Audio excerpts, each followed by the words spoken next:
बिस्मिल्लाह रहमान रहीम। अस्सलाम वालेकुम। क्या आप जानते हैं एक छींक से 10 में से 9 गैर महफूज अफराद में ये वायरस मुंतकिल हो सकता है। ये कोई हवा नहीं, हकीकत है। इस वायरस से जो बीमारी होती है हम उसे खसरा कहते हैं। अगर आपके हमसायों में कोई बच्चा है या आपके घर में कोई बच्चा है जो अचानक बीमार हो जाता है और उसे तेज़ बुखार हो जाता है, तो ये वीडियो आपके लिए है। आज मैं आपको खसरे के बारे में बताऊंगा कि इसे हम इंग्लिश में मीज़ल्स कहते हैं। ये पैरामिक्सो वायरस से होता है और इसकी वजूहात, इलामात और इसका इलाज और हम इसे किस तरह से बच सकते हैं, आज की इस वीडियो में मैं आपको बताऊंगा।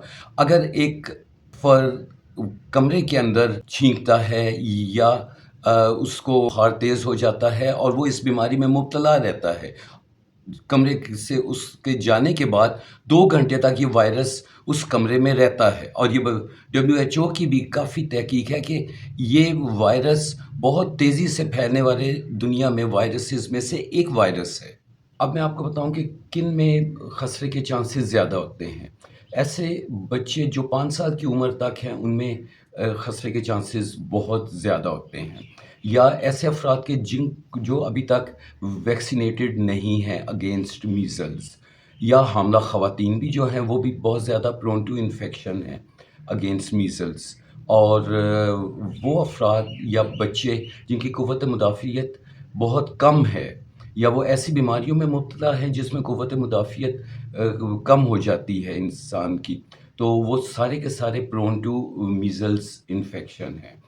अब इसकी इलामात का आपको मैं बताता चलूँ कि इसकी इलामात वायरस के जिस्म में दाखिल होने के 10 से 14 दिनों के बाद होती है और ये 2 मरहलों में है। पहला मरहला 4 से 6 दिनों में है, उसके अंदर मरीज़ जो है उसका नाक बह रहा होता है, आँखों से भी पानी आ रहा है, बहुत तेज़ रोशनी उसकी आँखों पे इफ़ेक्ट कर रही होती है और उसको हर वक़्त इचिंग हो रही है, छींकें आ रही हैं और ज़ुकाम लगा हुआ है और तेज़ बुखार भी है। और कई दफ़ा अगर हम मुँह के अंदर देखें तो सुर्ख़ निशानात पाए जाते हैं उसके मुँह के अंदर, जिनको हम कॉप्लिक स्पॉट्स कहते हैं।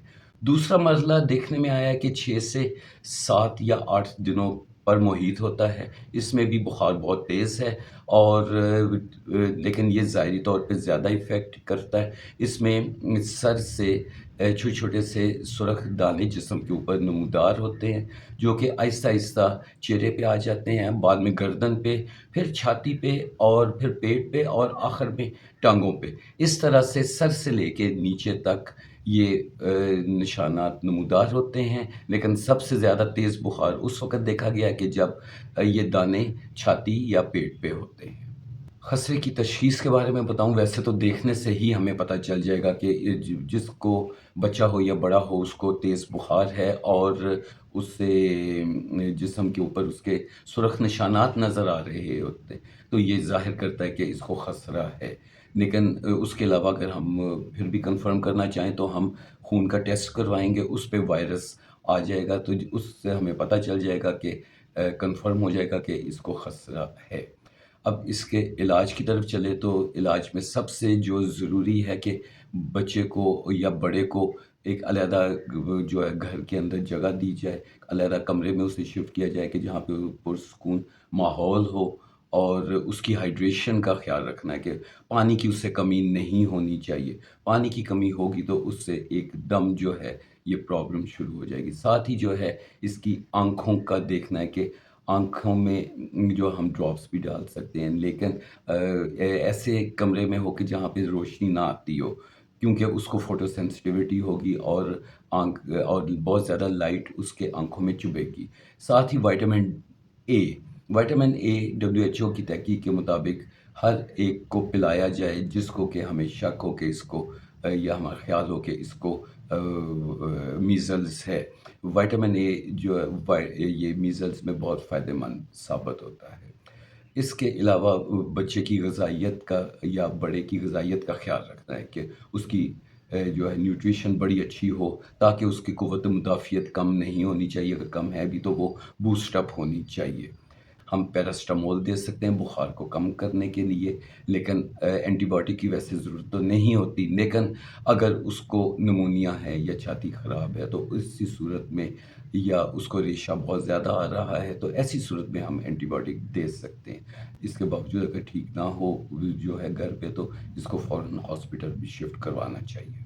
میزلس کی کمپلیکیشنیں جو ہوتا ہے بہت زیادہ ہے، اس کو اتنا ہمیں آسان نہیں لینا چاہیے کہ اس بیماری کو، اس میں سب سے زیادہ جو دیکھا گیا ہے نمونیا، جس کی وجہ سے میزلس میں سب سے زیادہ اموات دنیا میں دیکھی جا رہی ہیں، یہ WHO کی تحقیق بھی ہے۔ اور نمونیا کا خیال ہے اس کے بعد دماغ کی سوزش ہو جاتی ہے، جس کو کہ ہم انسیفلائٹس کہتے ہیں۔ ساتھ ہی یہ دیکھا گیا ہے کہ آنکھوں کی بھی پرابلم ہو سکتی ہے، اور سننے کی جو ہے سننے کی حس وہ ختم ہو سکتی ہے، اور کئی دفعہ بچہ یا بڑا جو ہے وہ بہرا پن کا شکار بھی ہو جاتا ہے۔ ساتھ ہی جو ہے لوز موشنز بچوں میں بھی اور بڑوں میں بھی، میزلس کے اندر لوز موشن دیکھے گئے، تو اسی لیے ہمیں میزلس کو اتنا آسان نہیں لینا چاہیے۔ اس کو اب ہم کس طرح سے پریونٹ کر سکتے ہیں؟ اس کی پریونشن میں ہے کہ بچوں کو ہمیں میزلس کے خلاف ویکسین لگوانی چاہیے، جو کہ سب سے جو پہلی ڈوز ہے وہ 9 مہینے پہ ہوتی ہے، اور دوسری 12 سے 15 مہینے کے درمیان ہم MMR کا انجیکشن لگاتے ہیں، اور تیسرا انجیکشن جو ہے وہ 4 سے 6 سال پہ، جس وقت کہ بچہ اسکول جانے لگے۔ ویسے تو ہم اگر بہت زیادہ کسی جگہ پہ میزلس پھیلا ہے تو بڑے بھی جو ہیں ان کو ہم میزلس کی ویکسین لگا سکتے ہیں۔ آخر میں آپ کو بتاؤں کہ یہ ایک بہت متعدی بیماری ہونے کے باوجود اگر ہم اسے پراپرلی ہینڈل کریں اور وقت کے اوپر تشخیص کریں اور اس کا پراپر علاج کریں، ہائیڈریشن کا خیال رکھیں، غذائیت کا خیال رکھیں، اور اس کو پراپر گھر کے اندر جگہ پہ پیشنٹ کو رکھیں، اور نہ ہو تو ہاسپٹل ایڈمٹ کریں، وقت کے اوپر اگر ہم سب کچھ کریں تو ہم بچوں کی اور بڑوں کی جان بچا سکتے ہیں۔